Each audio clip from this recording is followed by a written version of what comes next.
오늘은 서운한 감정 치유에 대해서 살펴보며 은혜를 나누려고 합니다. 일상에서 서운한 감정은 예고 없이 시시때때로 다가옵니다. 어린이나 젊은이나 어른이나 노인에게도 예외가 없습니다. 힘 있는 사람이나 힘 없는 사람이나 부자나 가난한 사람이나 유식한 사람이나 의식한 사람이나 목사나 승려나 예외가 없습니다. 충성을 다해 섬겼던 상관이 다른 사람은 다 악수하는데 자신만 빼어도 서운한 감정이 듭니다.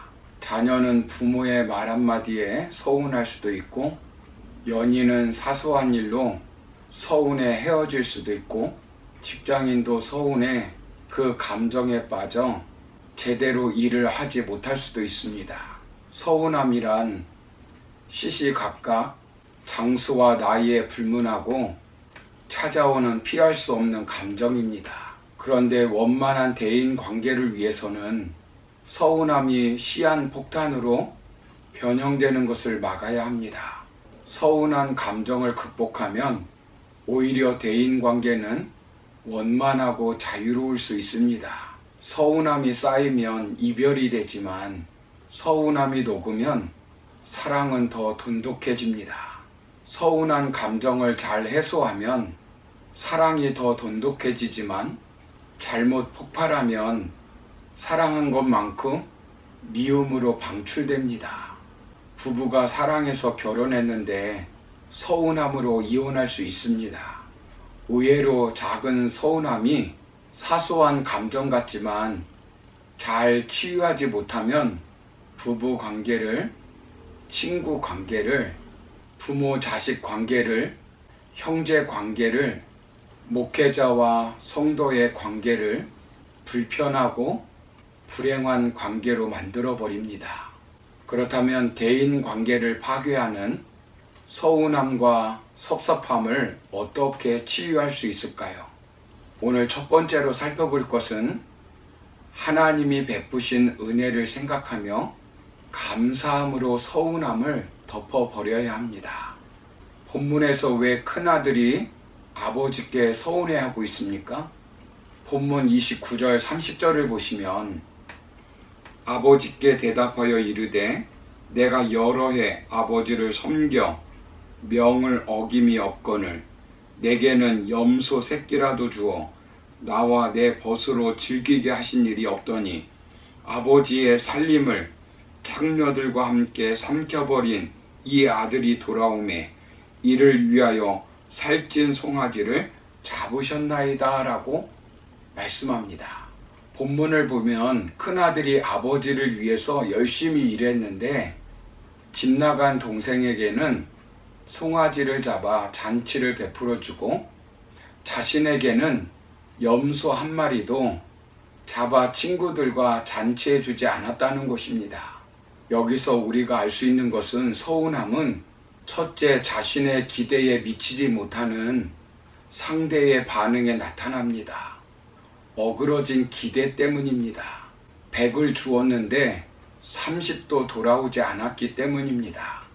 기대하지 않았으면 서운하지 않았을 텐데 기대하였기 때문에 그 기대가 채워지지 않았거나 그 기대에 반하는 일이 벌어질 때 서운함이라는 감정이 튀어나오는 것입니다. 만약 기대하지도 않았다면 서운함도 없습니다.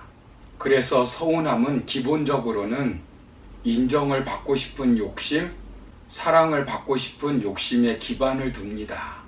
연애하는 젊은 남녀가 처음에는 잘해주다가 묻는 말에 대답을 잘 해주지 않을 때 서운해합니다.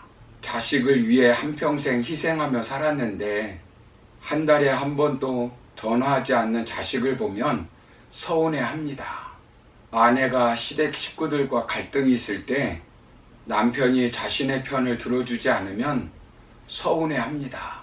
회사를 위해서 열심히 헌신했는데 매번 상사와 동료, 후배들에게 무시를 당하면 서운해합니다. 심지어는 하나님께 왜 나에게 이런 시련을 주느냐고 서운해합니다. 본문에서 서운해하는 큰아들에게 아버지께서는 무엇이라고 말씀합니까?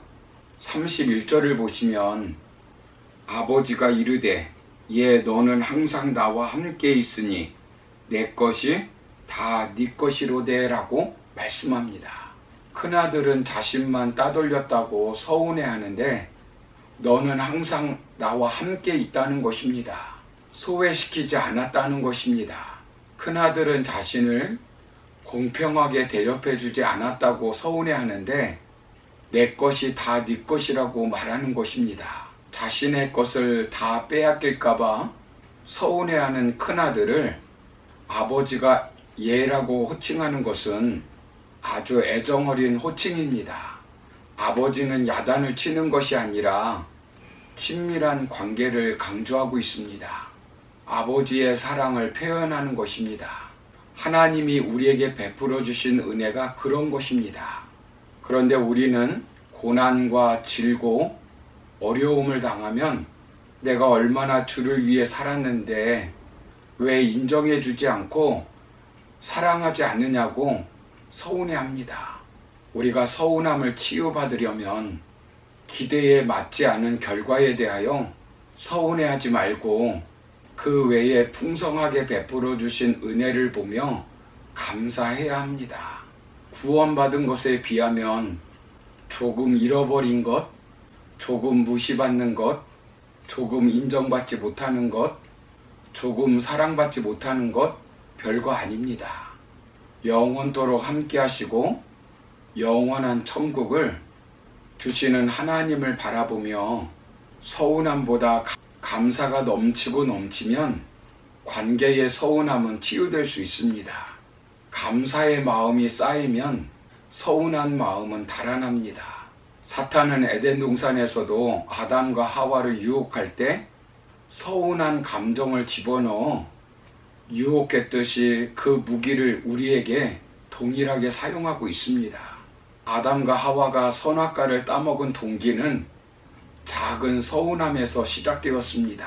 선악과를 보면서 아마 하나님이 나를 사랑하신다면서 왜 선악과를 주시지 않지?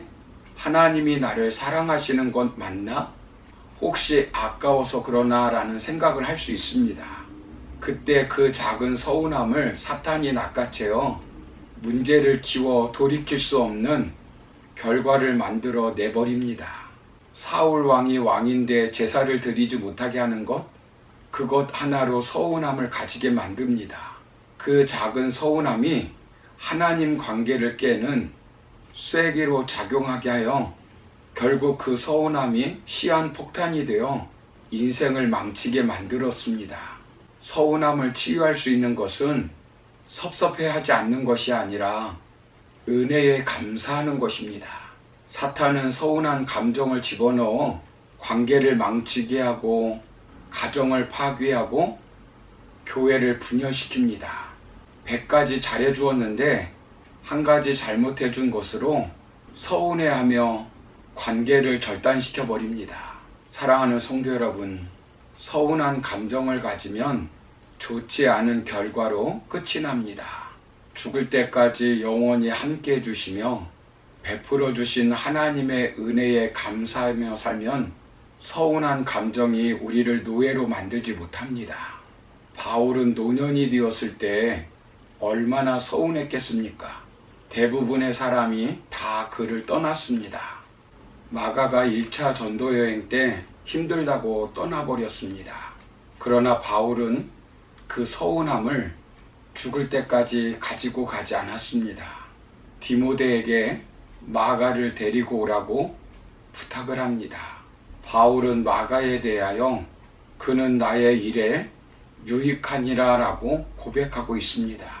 나에게 손해를 끼친 사람 때문에 내가 더 성숙해지고 결과적으로는 유익하게 되었다는 고백입니다.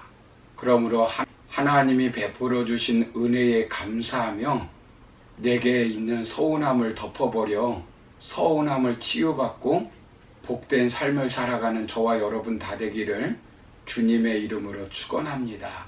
감사합니다.